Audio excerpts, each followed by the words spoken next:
So the main purpose of the evaluation was to identify practical ways in which UNICEF could improve the coverage and quality of its humanitarian response in complex humanitarian emergencies. And the evaluation also had a learning component to identify good practice and innovations that UNICEF could scale up, as well as what enabled or challenged UNICEF in fulfilling its protection mandate.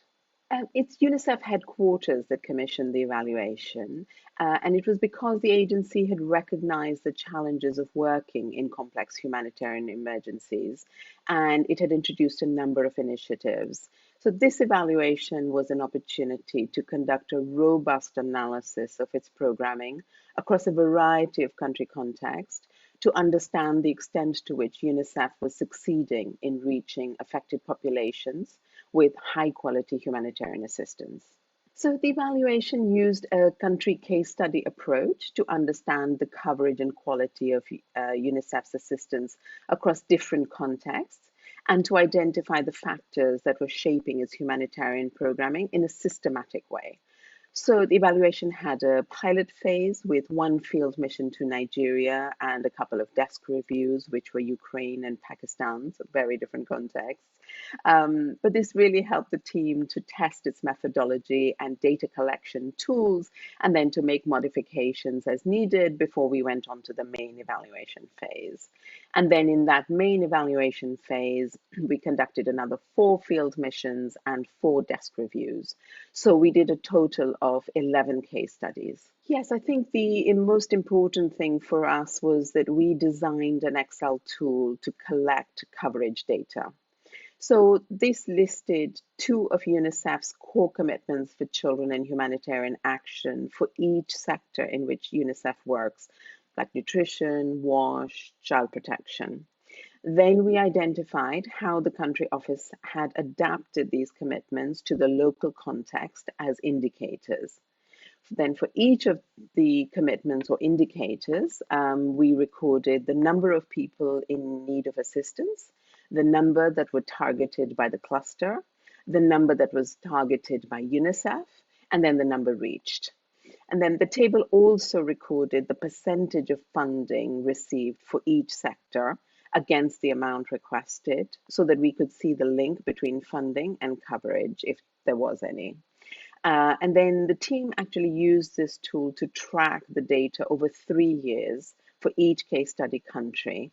So we could also see how coverage changed over time. And the way we used it in practice was we used documents to populate the Excel sheet first. And then we worked really closely with the country offices to validate the data and to fill any gaps that we had.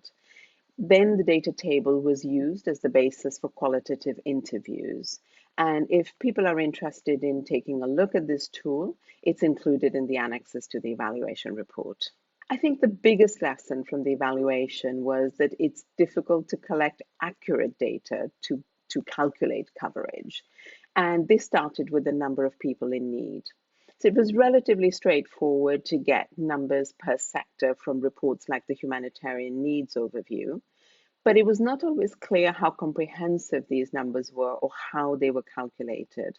For example, needs assessments may have been conducted only in areas where humanitarian actors had an existing presence, so not in perhaps areas of active conflict or other hard to reach areas. Or the agencies collecting the data may have had limited technical capacity, so the needs assessments may not have included disaggregated data. So this was, I think, perhaps for us, one of the biggest challenges because we have to understand the number of people in need to then understand properly the coverage of the assistance. Another data limitation was that the numbers of people reached didn't reflect how they were reached. So, for example, someone receiving a one-off hygiene kit is counted as a person reached in exactly the same way as someone who received nutrition treatment over several months. So there's also no indication of whether the people were reached with assistance that adhered to standards. For example, people may have received drinking water, but coverage data alone won't tell us whether the quantity was in line with sphere standards, unless there's a very explicit indicator. So this is why the quantitative data on coverage needs to be complemented with qualitative data. And I think it's really helpful that the guidance highlights that the coverage and inclusion criterion relates closely to effectiveness.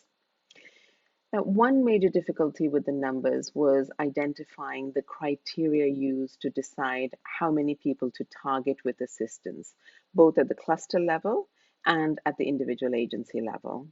So, for example, in one case study, the number of people in need of water increased from 1.8 million to 2.3 million the next year. But the number of people targeted by the cluster actually went down from over a million to just 750,000. And UNICEF's target for reaching people remained the same at 200,000 over these 2 years. And it wasn't always possible to find out why such decisions were made, on what basis they were made. And at a time when funding is so scarce that we're talking about hyper prioritization, we really need transparency on how humanitarian agencies decide how many people to target with assistance, both collectively and individually. The team's approach to the inclusion aspect of the coverage criterion was to assess the extent to which UNICEF collected sex and age disaggregated data, as well as data on the specific needs of different vulnerable groups. We found that the agency frequently collected and analyzed data on gender and age, and then used this as a basis for its programming. But it was much less consistent in conducting vulnerability analyses and monitoring the extent to which the needs of specific groups were being met. Now, the lack of this kind of data is a very common challenge. But evaluators really need to bear this in mind when we are looking at inclusion. So, and then lastly, I think it's important to say that even though the evaluation team did have to grapple with a number of data challenges, it's really important to evaluate coverage, because without this, how can we know how many people we helped? And perhaps more importantly, how many did we fail to reach?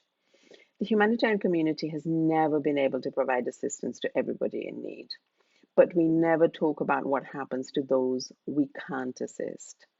And I think this matters in the current environment for humanitarian assistance, because we need to highlight how many people we are not able to reach, either because of funding shortfalls or for other reasons like lack of access.